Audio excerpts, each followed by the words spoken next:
नमस्कार, आप live cities देख रहे हैं। आपके साथ मैं हूँ वसीम खान। देखिए, बिहार की सियासत से हम लगातार आपको अपडेट कर रहे हैं और 2024 लोकसभा चुनाव को लेकर के जो तमाम राजनीतिक दल तैयारियों में लगे हैं, उससे भी हम लगातार आपको अपडेट कर रहे हैं।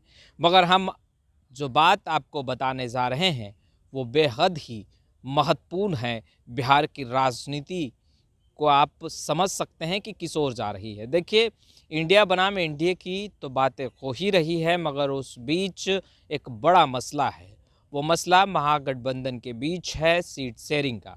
देखिए, मुख्यमंत्री नीतीश कुमार के दो टुक ने कहीं ना कहीं डिप्टी सीएम तेजस्वी यादव को परेशान कर रखा है और यही कारण है कि तेजस्वी यादव महागठबंधन के जो अन्य घटक दल हैं उन के नेताओं से वर्चुअली जुड़ रहे हैं और यूँ कहें कि जो महागठबंधन के घटक दल के जो नेता हैं वो भी तेजस्वी यादव से मुलाकात कर रहे हैं।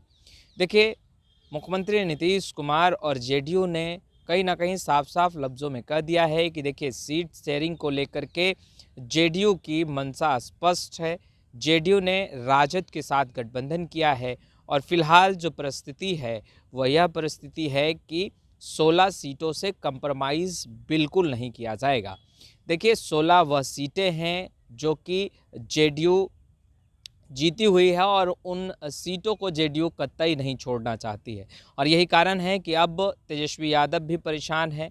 कांग्रेस ने भी दावा कर दिया है कि 10 सीटों से नीचे नहीं जाएंगे, क्योंकि 10 ऐसी सीटें हैं जहां पर वो उम्मीदवार को चुनावी मैदान में आगे करते हैं तो जीत दर्ज कर सकते हैं। वहीं जेडीयू ने स्पष्ट कर दिया है कि यह तमाम बातें अब राजद ही समझ पाएंगे, क्योंकि उनकी गठबंधन राजद के साथ है और जो अन्य दल हैं महागठबंधन के अंदर वह राजद के साथ ही आए थे और उसके बाद ही सरकार बनी थी।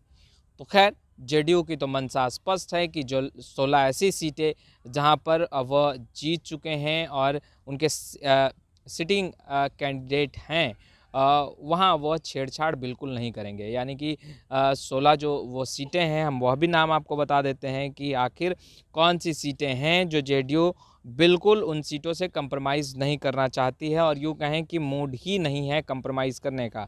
यही कारण है कि जेडीयू के तमाम नेता स्पष्ट रूप से और खुले मंच से भी ये कहते हुए दिखाई दे रहे हैं कि सिटिंग सीट से वो कंप्रोमाइज़ बिल्कुल नहीं करेंगे। ऐसे 17 सीटों पर वो पिछले बार चुनाव लड़े थे, 16 में जीत दर्ज की उन्होंने। तो ऐसे में इस बार भी वो चुनावी मैदान में अगर आएंगे तो उन 16 सीटों पर उम्मीदवार को आगे करेंगे। अब राजद की चिंता है कि अगर 16 सीटें जेडीयू लेगी तो फिर कांग्रेस, सीपीआई और सीपीआई-एमएल ये तमाम जो घटक दल हैं वो भी महागठबंधन के साथ हैं और इन तमाम घटक दलों का अपना अपना डिमांड है, मांग है और दावा भी करते हुए बेशक दिखाई दे रहे हैं। देखिए, दीपांकर भट्टाचार्य ने तो लालू प्रसाद यादव को पत्र लिखकर 6 सीटों पर डिमांड भी किया था। उन्होंने कहा था कि 6 ऐसी सीटें हैं जहां पर वह अपने उम्मीदवार को, यानी कि भापा माले अपने उम्मीदवार को चुनावी मैदान में आगे उतारता है तो जीत मिल सकती है और बीजेपी को हराया जा सकता है। मगर अब देखने वाली बात यह है कि बीजेपी को हराने के लिए जहां एक तरफ महागठबंधन एकजुट और यह स्लोगन देता हुआ नज़र आ रहा था कि बेशक सीट शेयरिंग का भी मसला जो है वो बहुत सरल तरीके से सुलझा लिया जाएगा, मगर ऐसा तस्वीरों में और बयानों में बिल्कुल नहीं दिख रहा है। हालांकि तेजस्वी यादव लगातार मुख्यमंत्री नीतीश कुमार से मुलाकात कर रहे हैं। राजनीतिक गलियारों में इसकी चर्चाएं कई रूप से की जा रही है, मगर सीट शेयरिंग का मसला सबसे अहम है। अब हम आपको बताते हैं कि कौन सी वो 16 सीटें हैं जहां पर जेडीयू के उम्मीदवार ने पिछले चुनाव में जीत दर्ज की थी और उन तमाम 16 सीटों को इस बार जेडीयू अपने हाथ से जाने देना नहीं चाहती और स्पष्ट कर दिया है मंशा कि कंप्रोमाइज़ तो बिल्कुल नहीं करेंगे। देखिए, पहला वो सीट है, देखिए, वाल्मीकि नगर का, जहां से वैद्यनाथ प्रसाद महतो ने चुनाव जीता। दूसरा सुपौल, दिलेश्वर कामोत ने चुनाव जीता। तीसरा सिवान, कविता सिंह ने वहाँ से जेडीयू के टिकट पर चुनाव जीता था। सुनील कुमार पिंटू सीतामढ़ी, हालांकि प्रत्याशी जो हैं भले ही बदले, चेहरे भले ही बदले, मगर जो सीटें हैं, जो लोकसभा सीटें जिनका हम जिक्र कर रहे हैं, जिनका हम नाम ले रहे हैं, जहां से जेडीयू के उम्मीदवार ने पिछले चुनाव में, पिछले लोकसभा चुनाव में जीत दर्ज की थी, बेशक हम उन लोकसभा के नाम जो हैं वो आपको बता रहे हैं।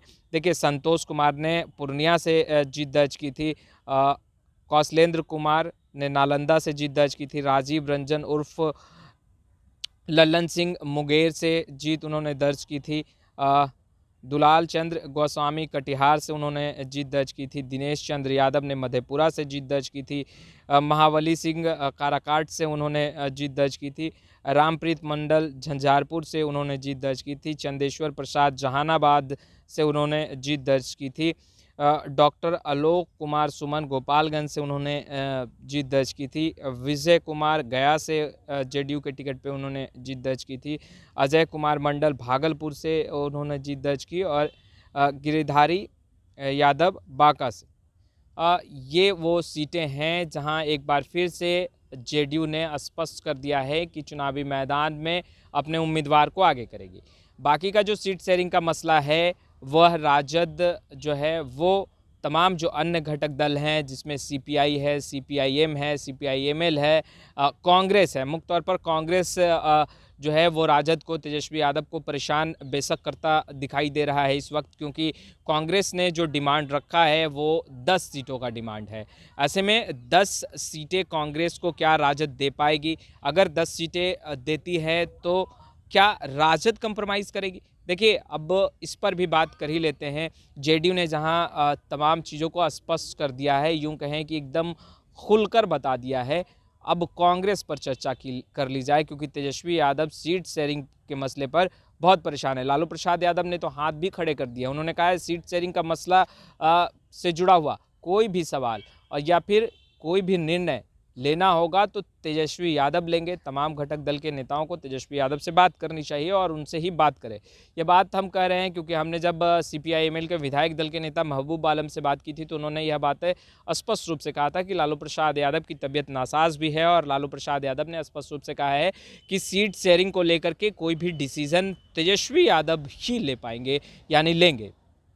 खैर, कांग्रेस को लेकर के जो अटकलें लगाई जा रही है उसमें यह स्पष्ट है, जो खबरें छनकर हमारे तक पहुंच रही हैं कि 6 सीटें कांग्रेस को मिल सकती है, यानी कि कांग्रेस को कंप्रोमाइज़ करना होगा।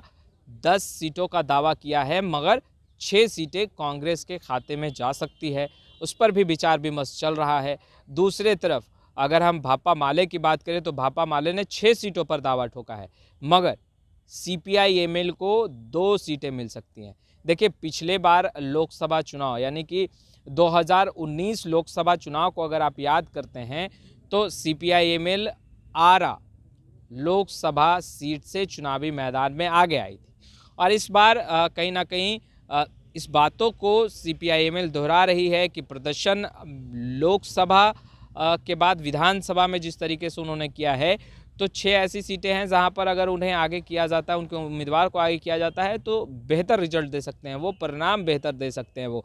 मगर अभी फिलहाल जो परिस्थितियां हैं उसमें तेजस्वी यादव या महागठबंधन के अन्य घटक दल, उनके अंदर जो विचार विमर्श चल रहा है उसमें 2 सीटें सीपीआईएमएल के खाते में जा सकती है। वो 2 सीटें जो हैं वो एक सीटें आरा की होंगी, जहां पिछले बार भी सीपीआईएमएल ने अपने उम्मीदवार को चुनावी मैदान में आगे किया था, और दूसरा सीट जो है वो काराकाट का हो सकता है।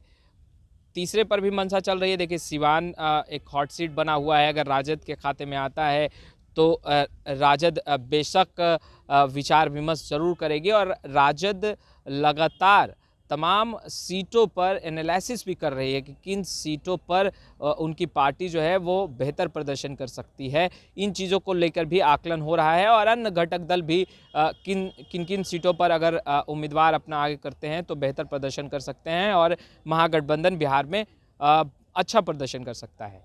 खैर, अब देखिए सीपीआई की बात करते हैं। देखिए, सीपीआई को लेकर के अब खबरें जो हैं वो यह निकल कर सामने आ रही है कि अभी फ़िलहाल जो बातचीत चल रही है उसमें सीपीआई को एडजस्ट करना है। अब सीपीआई क्या एडजस्ट कहीं हो पाएगी या सीपीआई को एक सीट मिलेगा, यह भी अभी जो है कहना बहुत ही मुश्किल है, क्योंकि सीपीआईएमएल को 2 सीटें तो बेशक मिलेंगी, 2 से 3 की बातें हो रही हैं, मगर 2 पर तो मोहर लगा ही है, क्योंकि 2 सीटें उन्हें मिलेगी ही मिलेगी। अब कांग्रेस से 6 सीटों पर आएगी, तो 6 और 2 8 होती है। 16 सीटें अगर जेडीयू को मिल जाती है तो ऐसे में जो सीटों का अनुपात है वो लगातार बढ़ता है। तो राजद वह भी परिस्थिति देखेगी कि आखिर उनके खाते में कितना सीट आया है और उन्हें कौन कौन से लोकसभा सीट पर अपने चुनावी जो धुरंधर है उन्हें आगे करना है। बेशक इस पर भी राजद विचार विमर्श ज़रूर करेगी, मगर जो चुनावी परिस्थिति है और सीट शेयरिंग का जो मसला है वो महागठबंधन के अंदर अब तूल पकड़ता दिखाई दे रहा है। क्योंकि जेडीयू ने कहा है कि उनका गठबंधन जब हुआ था, महागठबंधन की जब बिहार में सरकार बनी तो उनका गठबंधन राजद के साथ हुआ था, और जो कांग्रेस, सीपीआई, एमएल, सीपीआईएम, ये तमाम जो घटक दल हैं वो राजद के साथ साथ ही आई थी। तो उनका सीधा का सीधा बात जो है वो राजद से हो रहा है और कहीं ना कहीं राजद ने भी हरी झंडी दे दी है। तो क्या 16 सीटें अब जेडीयू के खाते में जा रही है, और अगर 16 सीटें जेडीयू के खाते में जा रही है तो बाकी के जो सीटें बचती है उसमें तेजस्वी यादव किस तरीके से अन्य घटक दल हैं उनके डिमांड को पूरा करते हैं। खैर, इस वीडियो में इतना ही। हम पल पल की तमाम तस्वीरें लगातार अपडेट कर रहे हैं। अगर ये वीडियो अच्छा लगे तो खूब लाइक कीजिए, खूब शेयर कीजिए, और अब तक आपने हमारे चैनल को सब्सक्राइब नहीं किया है तुरंत सब्सक्राइब कर लीजिए। आपका बहुत बहुत शुक्रिया।